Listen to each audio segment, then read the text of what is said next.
నమస్కారం. నా పేరు పాండురంగారావు. రుద్రాక్షలు వేదగణితము నా సబ్జెక్టు.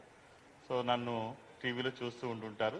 ఇలా ప్రెస్లో ముందు ఆన్ కెమెరా మాట్లాడడం అలవాటే కానీ ఇలా ప్రెస్ ముందు కూర్చొని మాట్లాడడం పెద్దగా అలవాటు లేదు. ఏమైనా తెలియక తప్పులు దొరికితే మన్నించండి. రాజగోపాల్ గారు నాకు ఆప్తులు, ఎప్పటి నుంచో మిత్రులు.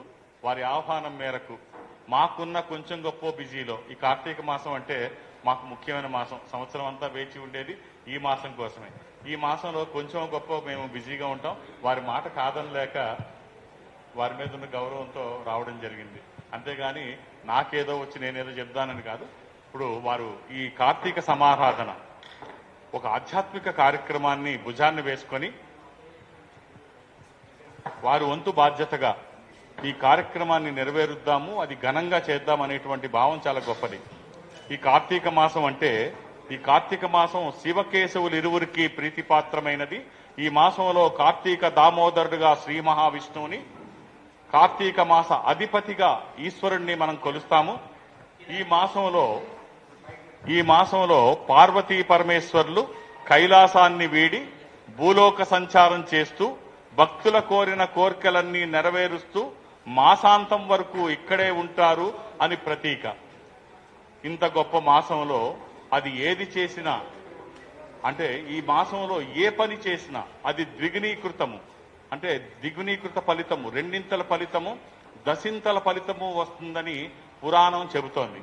కాబట్టి ఈ మాసం ఆధ్యాత్మికంగా ఇలా ఉండాలి, తర్వాత ఆరోగ్యపరంగా కూడా మనకి మంచిది అని ఈ మాసం చెప్తారు. ఎందుకంటే వాతావరణం అది చల్లగా ఉంటుంది, అరుగుదల అది తక్కువ ఉంటుంది.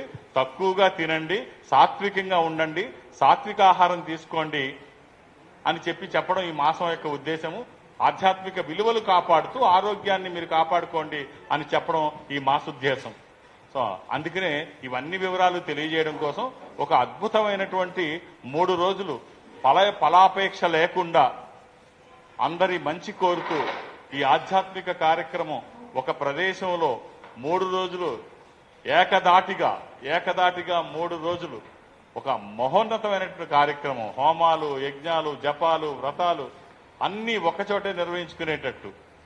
ఇలా నిజంగా అంటే ఎందుకు ఇవన్నీ చేయాలి అంటే ఇందాక మనం చెప్పుకున్నాం ఎందుకు ఇవన్నీ చేయాలి అంటే ఈ మాసంలో పార్వతీ పరమేశ్వర్లు మన మధ్యే తిరుగాడుతుంటారు, సంచరిస్తుంటారు, ఈ మాసాంతం వరకు ఇక్కడే ఉంటారు అని.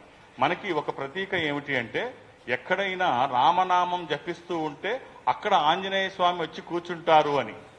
అలాగే ఈ కార్తీక మాసంలో ఎక్కడ ఈ దీక్షలు, తపాలు, వ్రతాలు జరుగుతాయో అక్కడ పార్వతీ పరమేశ్వరులు ఇక్కడ ఈ లోకంలో ఉండి సంచరిస్తారు కాబట్టి ఆ ప్రదేశాన్ని సందర్శిస్తారు అని చెప్పేసి మనకి కార్తీక పురాణం. కాబట్టి ఈ కార్యక్రమం చేసి ఇందులో పాల్గొనేటువంటి వాళ్ళందరికీ కూడా మామూలుగా పాల్గొనడం వేరు, ఈ మాసంలో పాల్గొంటే అది ఎన్నో రెట్లు ఫలితం వస్తుంది. కాబట్టి ఈ మాసం గురించి మీ అందరికీ నేను ప్రత్యేకించి చెప్పాల్సిన అవసరం లేదు.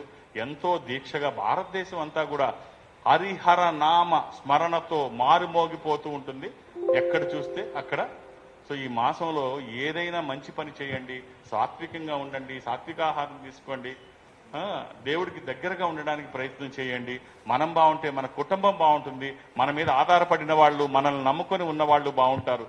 కాబట్టి కొంచెం మీ బిజీ టైంలో కొంత భగవంతుడికి కేటాయించండి కొంత అని చెప్పడమే ఈ కార్యక్రమం యొక్క ఉద్దేశము. అవకాశం ఉన్నవాళ్ళు ఈ కార్యక్రమానికి అటెండ్ అయ్యి పార్వతీ పరమేశ్వర్ల కృపా కటాక్షాలు పొందవలసిందిగా కోరుకుంటూ, అలాగే నా తరపున, వారి తరపున, రాజగోపాల్ గారి తరపున ఈ కార్యక్రమాన్ని ఘనంగా ఈ కార్యక్రమంలో పాల్గొవలసిందిగా కోరి విజ్ఞప్తి చేస్తున్నాను. అమ్మా మీరు. ఓం నమ శివాయ అండి. మీ అందరికీ తెలుసు, సంధ్య నేను హైవీస్ టీవీ నుంచి మేము చాలా events, corporate events, exhibitions, seminars, చాలా వివిధ రకాల ఈవెంట్స్ చేస్తాం.